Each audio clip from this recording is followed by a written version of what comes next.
ማነው ስምሽ? ስመኝ ገብሩ። ስመኝ ገብሩ እና እንትኗ ነረስተዋ ስመኝ ገብሩ ስመኝ ገብሩ ይሄው መጣልኝ ይሄው እሱ ነው የዝምታ ያባራሪ እሱ ነው የህኩቶቼ እረኛ የሰላሞቼ እመቤት የሰላሞቼ እመቤት ወንድ ነው ካራክተሩ እሱ ነው አይኑ ውስጥ ጣት አለ ይጫወተኛል ጣት ውስጥ አይን አለ ያባብለኛል ይሄ ትወና አይደለም ይሄ ግጥም ነው ይሄ ግጥም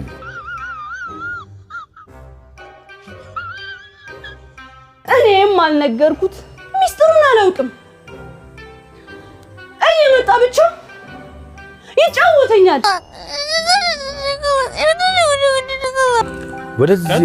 ወደዚህ እንቅስቃሴው ለምንድን ነው ለዘፈን ምክንያት ነው መጣች